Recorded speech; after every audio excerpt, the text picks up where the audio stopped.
Hello दोस्तों, expo classes में आपका स्वागत है। कैसे हैं आप? आशा करते हैं कि आप सब अच्छे होंगे, स्वस्थ होंगे, खुश होंगे।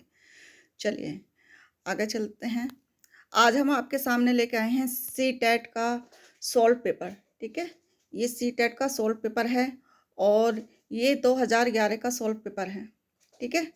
और ये आज की जो वीडियो है, ये है मैथ की पैडालॉजी, ठीक है? ये गणित शिक्षण शास्त्र की है और ये मैथ की पैडालॉजी है। देखते हैं इसमें पहला प्रश्न क्या पूछ रहा है। ये जितने भी क्वेश्चन हैं ये 2011 में पूछे गए प्रश्न हैं, ठीक है। चलिए देखते हैं पहला प्रश्न क्या पूछ रहा है। ये पूछ रहा है कि गणित गणित करने की युक्ति के रूप में सवाल हल करना में शामिल है। किस में शामिल है? ये शामिल है अनुमान लगाने में है, व्यापक में है, हल पर पहुंचने के लिए संकेत का प्रयोग है या क्रियाकलाप आधारित उपागम है। ये है क्रियाकलाप आधारित उपागम, ठीक है। चलिए इसमें है कि सवाल हल करने के लिए हमें क्या करना पड़ेगा, हमें क्रियाकलाप आधारित उपागम करना पड़ेगा, ठीक है। अब ये देखिए 33वां, प्राथमिक कक्षाओं में आकार और स्थान स्पेस की समझ विकसित करने के लिए किए जाने वाले निम्नलिखित कार्यों को क्रम से लगाएं। ये हमें क्रम से लगाने हैं, ठीक है। अब देखते हैं ये क्रम से किस तरह लगाने हैं। ये देखिए पहले ये देख लेते हैं। D2 आकार की भुजाओं और शीर्षों का अवलोकन करते हुए उनकी विशेषताओं का मिलान करना, या D2 आकारों की विशेषताओं को सहज बुद्धि में वर्णन करना, या D2 आकार को छांटना, या फिर विभिन्न D2 आकारों की भुजाओं, शीर्षों और विकर्णों की गणना करते हुए उनका वर्णन करना। ये है सबसे पहले क्या आ जाएगा, सबसे पहले आ जाएगा कि हमें आकारों को छांटना, ठीक है। ये नंबर 1 पे आ जाएगा D2 आकारों को छांटना, ठीक है। और नंबर 2 पे आ जाएगा, स्टेप 2 पे आ जाएगा A D2 आकारों की भुजाओं और शीर्षों का अवलोकन करते हुए उनकी विशेषताओं का मिलान करना, ठीक है। और फिर आ जाएगा नंबर 3 पे है D2 विभिन्न D2 आकारों की भुजाओं, शीर्षों और विकर्णों की गणना करते हुए उनका वर्णन करना। और नंबर 4 पे है D2 आकार की विशेषताओं का सहज बुद्धि में वर्णन करना, ठीक है। तो क्या हो गया इसमें 1 2 3 और 4 क्या हो गया इसमें C A D ये ए ऑप्शन ठीक हो गया, ठीक है। चलिए गणित में इसमें देखते हैं। गणित में निदानात्मक परीक्षण का उद्देश्य है। क्या उद्देश्य है? गणित में निदानात्मक परीक्षण का उद्देश्य है ये है बच्चों की समझ में निहित रिक्तियों को जानना, ठीक है। बच्चों की समझ में निहित रिक्तियों को जानना। इसका स्पष्टीकरण देख लेते हैं हम। गणित में निदानात्मक परीक्षण का उद्देश्य है कि बच्चों ने जिस भी प्रकार के प्रश्नों को समझा या उससे उनसे कोई पद भूल तो नहीं रहा। अगर कोई प्रश्न कर रहा है कि वो ये तो नहीं कोई पद भूल तो नहीं रहा, अर्थात बच्चों की समझ में निहित रिक्तियों को जानना, ठीक है। बी ऑप्शन ठीक हो गया इसका। चलिए आइए देखते हैं। राजन के सामने शाब्दिक समस्याएं आती हैं। राजन के सामने शाब्दिक समस्याएं आती हैं तो वह प्राय पूछता है, मैं जमा करूं या घटाना, मैं गुणा करूं या भाग। इस तरह के प्रश्न बताते हैं। क्या बताते हैं कि राजन को क्या नहीं है, राजन को संख्या संक्रियाओं को नहीं समझता। क्या राजन संख्या संक्रियाओं को नहीं समझता है, ठीक है। चलिए अगर बच्चे को ये नहीं पता, किसी भी बच्चे को ये नहीं पता कि वो जोड़ करेगा या घटा करेगा, गुणा करेगा या भाग करेगा, इससे पता चलता है कि वो संख्या संक्रियाओं को नहीं समझता। ठीक है, चलिए। क्षेत्रफल की अवधारणा से परिचित करने के लिए शिक्षक डैश से शुरुआत कर सकता है। किससे शुरुआत कर सकता है? ये कर सकता है हथेली। किससे कर सकता है? ये कर सकता है हथेली, पत्ते, पेंसिल, नोटबुक आदि विभिन्न वस्तुओं की सहायता से किसी आकृति के क्षेत्रफल की तुलना करना। ठीक है, इसका ए ऑप्शन ठीक हो गया। बी, सॉरी, इसका बी ऑप्शन ठीक है इसका। ठीक है, अब इसका स्पष्टीकरण देख लें जरा। ये देखें, स्पष्टीकरण पे नज़र डालते हैं जरा। क्षेत्रफल की अवधारणा से परिचित करने के लिए शिक्षक को जो वस्तु दैनिक जीवन में सामान्यतः देखी जाती हैं वहाँ से शुरुआत करनी चाहिए कि हथेली, पेंसिल, पत्ते, नोटबुक और विभिन्न वस्तुएं, इनसे शुरुआत करनी चाहिए। तो इसका बी ऑप्शन ठीक हो गया। ठीक है, चलिए। एनसीएफ 2005 मानता है कि गणित में सोचने एवं तर्क का एक निश्चित तरीका निहित है। नीचे दिए गए कथनों में से वह कथन चुनिए जो उपयुक्त सिद्धांत का पालन नहीं करता। ठीक है, कौन सा सूत्र का जो पालन नहीं करता ये बताना है हमें। नहीं, ये नहीं करता। ए, ये है, ये देखिए, आंकिक प्रश्नों को हल करने के लिए विद्यार्थियों को निर्धारित सूत्र बताना या पाठ्य पुस्तक में प्रस्तुत सामग्रियों के लिखने का तरीका, ये बिल्कुल ठीक है। और कक्षा के लिए चुने गए क्रियाकलापों व अभ्यास, ये भी ठीक है। उसे पढ़ाने की विधि, ये भी ठीक है। लेकिन क्या ये पालन, इस सिद्धांत का पालन कौन नहीं करता? ये है आंकिक प्रश्नों को हल करने के लिए विद्यार्थियों को निर्धारित सूत्र बताना। ठीक है, ये मतलब जो उपयुक्त जो सिद्धांत दे रखा उसका ये पालन नहीं करता। ठीक है, चलिए इसमें देखते हैं। एक शिक्षक कक्षा में, ये आकृति दी गई है, 1/8 निरूपित करने के लिए ये कहता है निम्नलिखित में से कौन सा निरूपण गलत है? ये बताना है। 1/8 आकृति बता रहा है, तो इसका मतलब हमें जो आकृति दी है इन आकृतियों को हमें 8 भागों में बांटना है। ये देखें, ठीक है। 1/8 जब होगा, अगर हम आकृतियों को 8 भागों में बांटेंगे, ये 8 भागों में है, 1 2 3 4 5 6 7 8, ये भी 8 भागों में है, ये भी 8 भागों में है और ये भी 8 भागों में है। लेकिन क्या ये सी 8 भागों में नहीं है? तो क्या हो गया इसका? ये है 1 2 3 4 5 6 7, ये 7 भागों में है। ठीक है, तो इसका आंसर क्या हो गया? इसका आंसर सी हो गया। ठीक है, क्या बताना है? निरूपण गलत है, ये सी गलत है इसका। चलिए आगे चलते हैं। 407928 पढ़ा जाएगा। कैसे पढ़ा जाएगा? क्या पढ़ा जाएगा? ये पढ़ा जाएगा, ये देखिए, अगर अगर जैसे किसी बच्चे को ये इस तरह समझ में नहीं आता तो वो इस तरह समझ लेगा कि इकाई, दहाई, सैकड़ा, हजार, 10,000, लाख। ठीक है, तो क्या हो गया? ये लाख बाद में आ गया, तो 4,07,928। ठीक है, तो ए ऑप्शन ठीक हो गया। ये इस तरह लिखा जाएगा, 4,07,928। ठीक है, ए ऑप्शन ठीक है इसका। चलिए, माप की अवधारणा विकसित करने हेतु अपनाए गए निम्नलिखित कार्यों को क्रम से लगाएं। ये हमें निम्नलिखित कार्य हैं, ये हमें क्रम से लगाने हैं, ये जो दे रखे हैं। ठीक है, अब ये देखते हैं।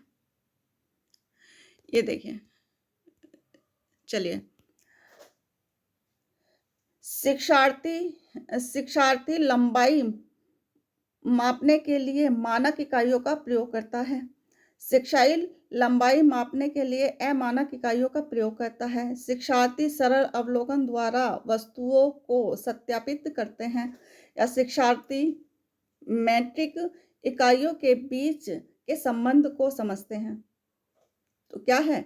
ये है इसका सबसे पहले सही क्रम कौन-सा आ जाएगा? सबसे पहला आ जाएगा कि शिक्षार्थी सरल अवलोकन द्वारा वस्तुओं को सत्यापित करते हैं, ठीक है? और फिर बी नंबर 2 पे आ जाएगा शिक्षार्थी लंबाई मापने के लिए अमानक इकाइयों का प्रयोग करते हैं, ठीक है? और फिर नंबर 3 पे आ जाएगा शिक्षार्थी लंबाई मापने के लिए मानक इकाइयों का प्रयोग करते हैं, ठीक है?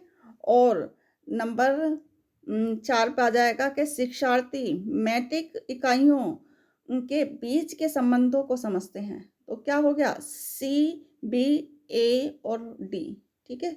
सी, बी, डी, ए, ठीक है? तो इसका डी ऑप्शन ठीक हो गया, ठीक है? इसका डी ऑप्शन ठीक है इसका।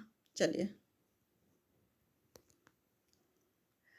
आइए देखिए, बच्चे के पर्यावरण में जो वस्तुएं लुढ़कती या फिसलती हैं, बच्चे के पर्यावरण में जो वस्तुएं लुढ़कती या फिसलती हैं, उन पर कक्षा में चर्चा शुरू करो। बच्चों को उनके आकार देखने में और यह समझने में कि कैसे कुछ कैसे कुछ वस्तुएं लुढ़कती हैं और फिर कुछ फिसलती हैं, सहायता करो। इसमें क्या बताया है? ये स्रोत देखो इसका गणित के जादू गणित के जादू सेकंड एनसीईआरटी और इसमें है एनसीईआरटी की कक्षा सेकंड की पाठ्य वस्तु में इस तरह के सुझाव यह समझाने में शिक्षक की सहायता करते हैं कि क्या सहायता करते हैं? ये करते हैं कि निर्देशन में समपूरित निर्देशन में एक मिनट हाँ, ये करते हैं निर्देशन में समपूरित चर्चा विद्यार्थियों को संकल्पनाओं को बेहतर तरीके से समझाने में सहायता करती हैं, ठीक है? अब जरा इसका स्पष्टीकरण पे भी एक नज़र डाल लेते हैं। जो वस्तुएं पर्यावरण में पाई जाती हैं और लुढ़कती या फिसलती रहती हैं, उन्हीं को एनसीईआरटी ने जादू का शीर्षक देकर कक्षा सेकंड की पाठ्य पुस्तक में इस तरह के सुझाव यह समझाने में शिक्षक की सहायता करते हैं कि निर्देशन में समपूरित चर्चाएं विद्यार्थियों को संकल्पनाओं को बेहतर तरीके से समझने में सहायता करती हैं। तो क्या हो गया इसका? डी ऑप्शन ठीक हो गया, ठीक है? चलिए आइए देखते हैं। एक अच्छा गणितज्ञ होने के लिए जरूरी है, क्या जरूरी है ये बताना है। एक अच्छा गणितज्ञ होने के लिए यह जरूरी है कि सभी अवधारणाओं को समझना, लागू करना और उनमें संबंध बनाना एक अच्छे गणितज्ञ को आना चाहिए, ठीक है? चलिए, डी ऑप्शन ठीक है इसका। अब ये देखिए, ये थोड़ा न्यूमेरिकल दिया गया है, ये पैडालॉजी में न्यूमेरिकल है ये देखते हैं। कुछ आमों का भार 2 किलो 600 ग्राम है तथा कुछ सेबों का भार 1 किलो 450 ग्राम है। आमों का भार सेबों के भार से कितना अधिक है, ये बताना है हमें। अब कितना अधिक है ये देखते हैं। देखिए, आमों का भार आमों 1 किलो में 1000 ग्राम होते हैं, ठीक है? ये हमेशा ध्यान रखना, 1 किलो में 1000 ग्राम होते हैं, ठीक है? चलिए, और जब यहाँ पे 2 किलो हो गया तो 2000 ग्राम हो गया और फिर 600 ग्राम, ठीक है? तो ये क्या हो गया? 2600 ग्राम, ठीक है? 2600 ग्राम। ये आम का भार 2600 ग्राम हो गया, ठीक है? अब ये देखिए, आम का भार कितना है? 2600 ग्राम। और सेब का भार कितना हो गया? सेब का भार 1 किलोग्राम में 1000 ग्राम हो गया और फिर 450 प्लस उसमें कर देंगे तो 1450 ग्राम हो गया, ठीक है? फिर हम इन्हें माइनस करेंगे। यहाँ पे हम इन्हें माइनस कर देंगे। 0 में 0 गई, 1 बचा और इधर से इधर हासिल लेट लिया। यहाँ पे 10 हो गए, 10 में से 5 गए तो 5 बचे और यहाँ पे 5 हो गया, 5 बच गए, 5 में से 4 गए तो 1 बचा, 2 में से 1 गया तो 1 बचा। तो क्या हो गया? 1150 ग्राम, ठीक है? ये बचा हमारा 1150 ग्राम, तो 1 किलो में 1000 ग्राम होता है, तो 1150 ग्राम क्या हो गया? 1 किलो 150 ग्राम हो गया, ठीक है? इसका आंसर क्या हो गया? 1 किलो 150 ग्राम। अब 1 किलो 150 ग्राम कहाँ पे है? ये सी में है, तो इसका ऑप्शन नंबर सी ठीक हो गया। चलिए, आइए देखें, एनसीईआरटी की कक्षा 4 की गणित की पाठ्य पुस्तक में के पाठों में इस तरह के शीर्षक हैं: कबाड़ी वाली, भोपाल की सैर, दुनिया कुछ ऐसी दिखती है, यह परिवर्तन है। किस उसके लिए परिवर्तन है? यह परिवर्तन है कि दैनिक जीवन में जोड़ते हुए कुछ रोचक बनाने के लिए। तो इसमें क्या है कि बच्चे की एनसीईआरटी की कक्षा 4 में गणित की पाठ्य पुस्तक के पाठों में इस तरह के शीर्षक हैं कि पाठ्य पुस्तक को रोचक बनाने के लिए इस तरह के शीर्षक दे रखे हैं, ठीक है? और दैनिक जीवन में जोड़ते हुए उन्हें रोचक बनाने के लिए इस तरह का परिवर्तन दिया हुआ है। चलिए, तो क्या हो गया इसका? डी ऑप्शन ठीक हो गया। चलिए, आगे चलते हैं। अब ये देखिए, इसमें क्या दे रखा है? अ, इन दिनों दाम बढ़ने शुरू हो रहे हैं। निम्नलिखित में से कौन-सा ग्राफ इस स्थिति को निरूपण करता है? ये ग्राफ दिया गया है, ये बताना है कि दाम बढ़ रहे हैं। तो ये इसमें ये बताना है किस चीज़ में दाम बढ़ रहे हैं। ये देखिए, इधर समय दिया गया है, इधर कीमत दिए गए हैं, तो ये इधर से दाम बढ़ रहे हैं, ठीक है? तो क्या हो गया इसका? इसका डी ऑप्शन ठीक हो गया। ये देखिए, इसका स्पष्टीकरण देख लेते हैं। ये कीमत हो गया और ये समय हो गया। ये ग्राफ तो ये क्या हो गया? ग्राफ में समय के साथ कीमत बढ़ती दिखाई दे रही है, ठीक है? तो क्या हो गया? डी ऑप्शन ठीक हो गया इसमें। चलिए, अब ये देखिए, इसमें देखते हैं, भिन्नों की तुलना पढ़ाते समय जिसमें अंश क्या है?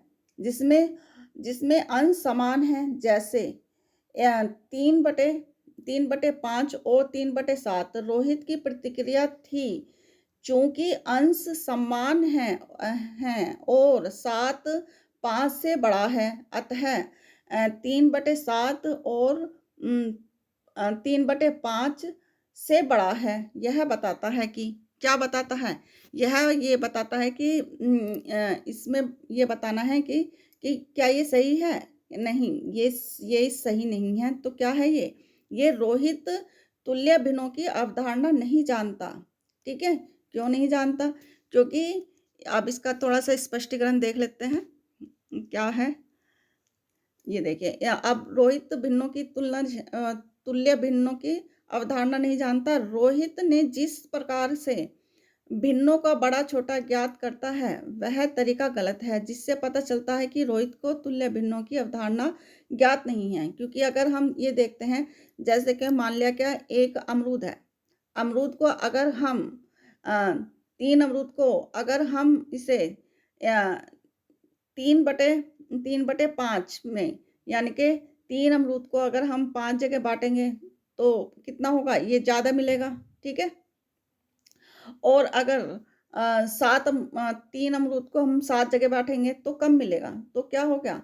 ये बड़ा ये बड़ा हो गया और ये छोटा हो गया। तो क्या हो गया? ये बड़ा है और ये छोटा है।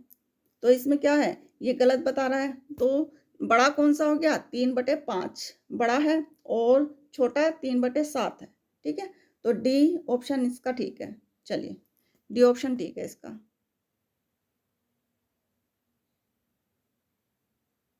चलिए, आगे चलते हैं।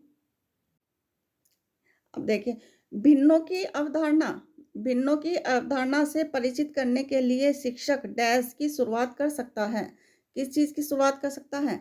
ये कर सकता है कि उनके आसपास की वस्तुओं में भिन्न भागों की पहचान करना, यानी कि आसपास वस्तुओं में भिन्न भागों की पहचान करना, ठीक है? क्या हुए? इसका स्पष्टीकरण एक दफ़े देख लेते हैं ज़रा। ये देखिए, भिन्नों की अवधारणा से परिचित कराने के लिए शिक्षक को पर्यावरण में मौजूद वस्तुओं में भिन्न भागों की पहचान कराने से शुरुआत करनी चाहिए। ठीक है, तो क्या हो गया इसका? ए ऑप्शन ठीक हो गया। चलिए और देखते हैं माचिस की तिल्लियों से बनी निम्नलिखित पैटर्न की जांच कीजिए। अब ये देखिए एक ये तिल ये मतलब तिल्लियों से बना हुआ एक पैटर्न है। ये देखिए एक चरण है, 2 चरण है, 3 चरण है। अब इसमें बताना है हमें क्या है। अब देखिए एक चरण में कितने हैं? यदि पैटर्न निरंतर जारी रहे तो 15वें चरण में के लिए कितनी तिल्लियों की आवश्यकता होगी? अब ये देखना है। अगर ये चरण जैसे कि एक चरण में कितने हैं? एक चरण में 6 तिल्लियाँ हैं। 1, 2, 3, 4, 5, 6 तिल्लियाँ होगी। ठीक है? और इसमें क्या है? 1, 2, 3 और 4 एक इसमें 4 तिल्लियाँ होगी। अगर ये ही हम इस तरह जारी रखेंगे तो ये आगे 4-4 जुड़ती चली जाएंगी। ठीक है? अगर ऐसे ही ये 4-4 जुड़ती चली जाएगी, ठीक है? और एक उसमें कितने हैं? एक इसमें कितनी तिल्लियाँ हैं? 6 तिल्लियाँ हैं, तो इस तरह जुड़ेंगी। अब ये देखिए अ, क्या है? अब इसका स्पष्टीकरण देखते हैं। स्पष्टीकरण से आपको क्लियर हो जाएगा इससे बिल्कुल। ये देखिए, जिस प्रकार तिल्लियों की आकृति का पैटर्न दिया गया है, उसके अनुसार 15वें चरण में 4 तिल्लियों की आकृति 14 होगी, ठीक है? और 6 तिल्लियों की आकृति 1 होगी। यानी कि ये देखिए, ये जो तिल्लियाँ हैं, ये एक आकृति होगी, फिर इसके आगे की जो आकृति होगी, अगर ये है, ये हमारी 6 तिल्लियाँ बची हैं, तो अगर इसके आगे की जो आकृति होगी, उसमें 4 तिल्लियाँ होंगी, ठीक है? ऐसे जोड़ती चली जाएगी, ठीक है? इस तरह जुड़ती चली जाएगी तो 4 आकृति होंगी। अब इन 4 आकृतियों को ये देखिए 14 इंटू 4 कर दिया हम और प्लस 6, ठीक है? 14 चौका 56 हो गया और प्लस 6 हो गया और 14 56 प्लस 6 कितने हो गए? 62 हो गया। तो इसमें क्या हो गया? ए ऑप्शन ठीक हो गया, 62 तिल्लियाँ की आवश्यकता होगी, ठीक है? चलिए आगे चलते हैं। ये देखिए षड्भुजाकार पिरामिड के बीच के बारे में कौन सा कथन सत्य है? ये षड्भुजाकार पिरामिड के लिए पिरामिड के बारे में कौन सा कथन सत्य है? ये सत्य कथन बताना है। ये है एक बिंदु पर देखिए एक बिंदु पर मिलते हुए 6 त्रिभुजाकार फलक के साथ एक षड्भुजाकार आधार होता है, ठीक है? ये यानी कि 6 त्रिभुज बनेंगे उसमें और तब जाके क्या बनेगा? एक षटकोण बनेगा जिसे षड्भुजाकार बोलते हैं, षटकोण, ठीक है? तो क्या हो गया? षड्भुजाकार पिरामिड में एक बिंदु पर मिलते हुए 6 त्रिभुजाकार फलक के साथ इसका आधार षड्भुजाकार होता है, ठीक है? इसका क्या हो गया? इसका सी ऑप्शन ठीक हो गया इसका। अब इसमें देखते हैं हिंदू अरबी संख्याकन पद्धति में 4 अंक वाली कितनी संख्याएं हैं बताना है। ये है 4 अंक 4 अंक वाली। अब आप सोचोगे कि इसमें भी 4 अंक हैं, इसमें भी 4 अंक हैं, लेकिन इसमें 2 अंक हैं, लेकिन इसमें कौन सा होगा? ये देखिए ये है 4 अंक वाली संख्या है ए। ये 9,000 यानी कि 900, ठीक है? तो क्या हो गया? हिंदू अरबी संख्याकन पद्धति में 4 अंक की 9,000 संख्या है, 9,000 है, ठीक है? 900 ए ठीक हो गया। चलिए आगे चलते हैं। ये देखिए विकास 56 विद्यार्थियों की कक्षा को गणित पढ़ाता है। विकास 56 विद्यार्थियों की कक्षा को गणित पढ़ाता है। उसका यह विश्वास है कि यदि परीक्षा के तुरंत बाद प्रतिपुष्टि यानी कि फीडबैक दिया जाए तो यह प्रभावी होती है। वह 10 बच्चों की एक छोटी कक्षा परीक्षा का आयोजन करता है। प्रभावी तरीके से प्रतिपुष्टि यानी कि फीडबैक देने का सबसे अच्छा तरीका कौन सा है? अब इसमें सबसे अच्छा तरीका बताना है कौन सा है। ये सबसे अच्छा तरीका ये है कि वह पूरी कक्षा के लिए चर्चा का आयोजन कर सकता है, ठीक है? वह पूरी कक्षा के लिए चर्चा का आयोजन कर सकता है कि किन तरीकों से वे किन तरीकों से अपने उत्तरों पर पहुँचे और सही उत्तर पर पहुँचने की प्रभावी युक्ति कौन-सी है? ठीक है? तो डी ऑप्शन ठीक हो गया इसका। चलिए, एक शिक्षक एक शिक्षक आकार पढ़ाने के लिए ऐतिहासिक स्थानों के भ्रमण की योजना बना सकता है। क्यों? क्यों बना सकता है? ये बना सकता है कि आकार किसी भी वास्तुकला एक अभिन्न हिस्सा है। अभिन्न हिस्सा होता है और इस तरह के भ्रमण सभी विषयों के आपसी संबंधों को बढ़ावा देते हैं। तो क्या हो गया इसका? ए ऑप्शन ठीक हो गया, है? और इसका थोड़ा स्पष्टीकरण भी देख लेते हैं ज़रा।